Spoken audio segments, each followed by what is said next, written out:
নমস্কার বন্ধুরা, আমি সুপ্রিয়াস কিচেনে আপনাদের সবাইকে স্বাগত। আজকে আবারও একটি নতুন রেসিপি নিয়ে চলে এসেছি, কচুর লতি চিংড়ি। আমি 500 গ্রাম কচুর লতি নিয়ে নিয়েছি।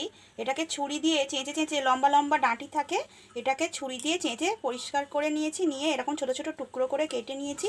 এবার গ্যাসের মধ্যে একটা কড়া বসিয়ে দিয়েছি। কড়াতে আমি 1 কাপের মতো জল দিয়ে দেব। জলটা একটু গরম হতে দিতে হবে।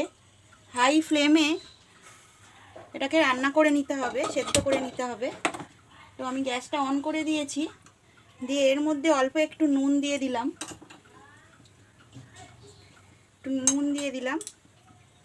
এবার এর মধ্যে যে কচুর লতিগুলো কেটে রেখেছিলাম এটা সেদ্ধ করতে দিয়ে দেব। ঢাকা দিয়ে 5 মিনিট আমি সেদ্ধ হতে দেব। কচুর লতি আমার সেদ্ধ হয়ে গেছে। এবার আমি চিংড়ি মাছটা নিয়ে নিয়েছি, চিংড়ি মাছ দিয়ে করব। তো চিংড়ি মাছ নিয়ে নিয়েছি। এবার চিংড়ি মাছটা একটু নুন আর অল্প হলুদ দেব। দিয়ে এটাকে আমি মাখিয়ে রেখে দেব। একটু মাখিয়ে নেব নুন আর হলুদটা।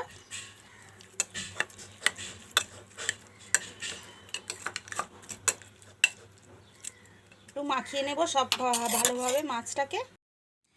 ভিডিওটি স্কিপ না করে সম্পূর্ণ দেখার অনুরোধ রইল। আর আমার চ্যানেলের নতুন বন্ধু যদি হয়ে থাকেন তবে আমার চ্যানেলটি সাবস্ক্রাইব করে পাশে থাকা বেল বাটনটি অন করে রাখবেন। আমি যখনই কোনো নতুন ভিডিও আপলোড করব আপনার সবার কাছে নোটিফিকেশান পেয়ে যাবেন। এবার কড়ার মধ্যে আমি অল্প তেল দিয়ে দিয়েছি আর গ্যাসের ফ্লেমটা আমি হাই করে দিয়েছি। সাদা তেল দিয়ে দিয়েছি। এর মধ্যে নুন হলুদ মাখিয়ে রাখা চিংড়ি মাছটা দিয়ে আমি ভেজে তুলে রাখবো একটা বাটির মধ্যে। কচুর লতি চিংড়ি রান্নাটি ট্র্যাডিশনাল একটা পুরনো দিনের হারিয়ে যাওয়া রান্না। এই রান্নাটা মানুষ সময়ের অভাবে আর করে উঠতে পারে না।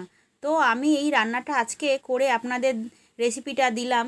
তো একবার অনুরোধ রইল বাড়িতে এই কমেন্টে আমাকে জানাবেন কেমন হয়েছে কচুর লতি চিংড়ি। তো আমি মাছটা তুলে নিয়েছি। আর ওই কড়ার মধ্যেই আমি অল্প একটু 4 টিস্পুনের মতো সাদা তেল দিয়ে দিয়েছি। তেলটা গরম হয়ে গেলে একটু কালো জিরে ফোড়ন দিয়ে দিয়েছি 1/2 টিস্পুনের মতো। আর রসুন কুচি আর একটা লঙ্কাকে কুচিয়ে রেখেছিলাম ছোট 1 বাটির মতো আমি দিয়ে দিয়েছি এর মধ্যে।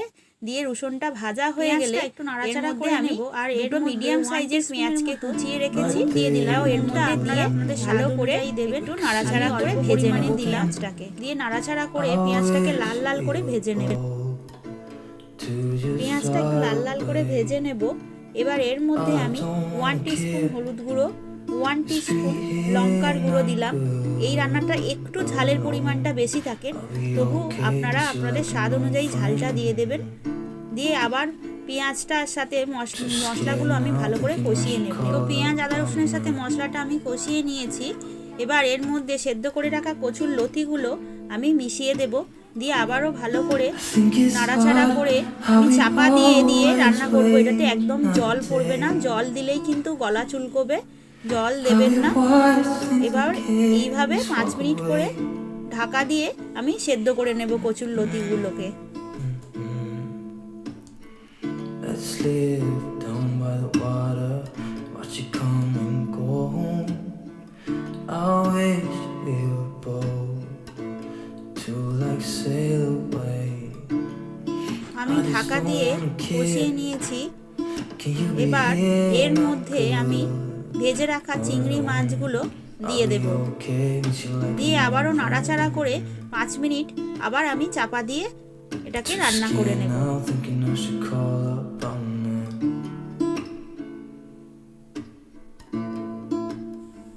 চাপা দিয়ে মশলাটাকে ভালো করে কচুর লতির মধ্যে মিশিয়ে দেব। দিয়ে আবারও নাড়াচাড়া করে আমি ভালো করে রান্নাটা করে নেব। এবার হয়ে গেছে আমার রান্নাটা। এবার গ্যাসের ফ্লেমটা আমি অফ করে দিয়ে একটা সার্ভিং প্লেটের মধ্যে ঢেলে নিয়ে নেব। এই কচুর লতি চিংড়ি খেতে অসাধারণ লাগে গরম গরম ভাতের সাথে। আর আপনারা একবার বাড়িতে এটা বানিয়ে দেখবেন আর আমাকে কমেন্টে জানাবেন কেমন হয়েছে।